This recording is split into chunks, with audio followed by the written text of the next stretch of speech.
सब बच्चों को नमस्कार। आज हम आपकी वर्कशीट नंबर 36 क्लास 7th जो कि आपको 2 दिसंबर को करनी है वो डिस्कस करेंगे। लाइट जो लेसन चल रहा है, इमेज ऑफ एन ऑब्जेक्ट, एक एक्टिविटी बेस्ड वर्कशीट आज आपकी। When we look into the plane mirror we see reflections of our face.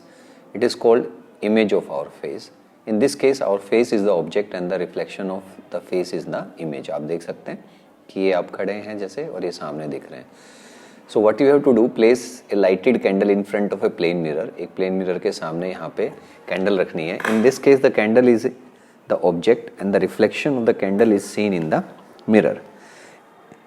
Is the image of the candle. The image of the candle seen in the plane mirror is erect and of the same size of the object. आप देख रहे हो कि same size of the object image बन रही है और जैसे ही object है वैसा ही erect है, virtual and erect.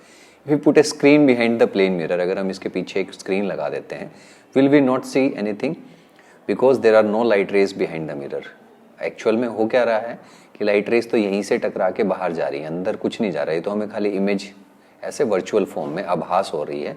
So will not find the image on the screen. So no image will be formed if you put the mirror image on the no image will be seen on the back side of the screen. The image is not really at all. A virtual image is formed when light ray coming from an object appear to meet after reflection from a mirror. So a plane mirror always forms virtual image and of the same size of the object. प्रकाश वस्तु का प्रतिबिंब जो है, जब हम समतल दर्पण में देखते हैं तो हमें अपने चेहरे की छवि दिखाई देती है जिसे हमारे चेहरे का प्रतिबिंब कहा जाता है. इस मामले को हमारा चेहरा वस्तु है और जो दिख रहा है वो क्या है, प्रतिबिंब है. एक क्रियाकलाप करना है कि एक मोमबत्ती को समतल दर्पण के सामने हमने रखा, तो हम देख रहे हैं कि उसका सीधा और एक आभासी प्रतिबिंब हमें नजर आता है.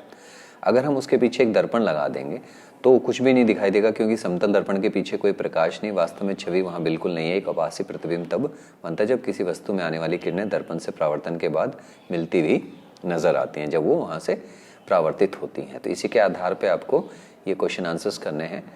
पहली observation, place a vertical screen behind the mirror, try to obtain the image of the candle on the screen. Can you get the image on the screen? When we put a screen behind the plane mirror, we will not see anything on it because image formed is virtual which can't be taken on screen. अगर हम उसके front में लगा दें, place the screen in front of a plane mirror, try to obtain the image of the candle on the screen. Can you get the image? There are no light rays in front of the mirror. The image not really there at all because of its virtual image. तो ना तो सामने लगाने से दिखाई देगी और ना ही पीछे से. सामने रखेंगे तो स्क्रीन की इमेज हमें दिखने लग जाएगी उसमें आपके प्लेन मिरर के अंदर. Right characteristics of image form by plane mirror.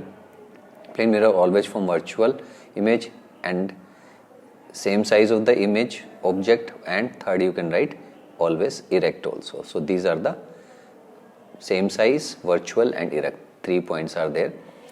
Likewise in Hindi, क्या आप पर्दे पर प्रतिबिंब प्राप्त कर सकते हैं? जब हम सादे पर्दे के पीछे एक स्क्रीन सादे दर्पण के पीछे एक स्क्रीन लगाएंगे तो हमें उस पर कुछ नहीं दिखाई देगा, क्योंकि बनने वाली छवि आभासी होती है जिसे स्क्रीन पर नहीं लिया जा सकता. क्या आप पर्दे पर प्रतिबिंब प्राप्त कर सकते हैं? अगर हमने पर्दा आगे लगाया तो उस पर्दे की ही छवि हमें जो दर्पण में नजर आएगी, ना कि जो भी वस्तु है उसको हम उस पर प्राप्त कर सकते हैं. समतल दर्पण द्वारा बनने वाले प्रतिबिंब की 3 विशेषताएं बताएं. एक तो आभासी प्रतिबिंब बनेगा, एक जो है समान आकार का होगा और हमेशा सीधा होगा. तीसरा आप लिख सकते हैं सीधा होगा. तो उम्मीद है वर्कशीट समझ में आ गई. देखने के लिए धन्यवाद.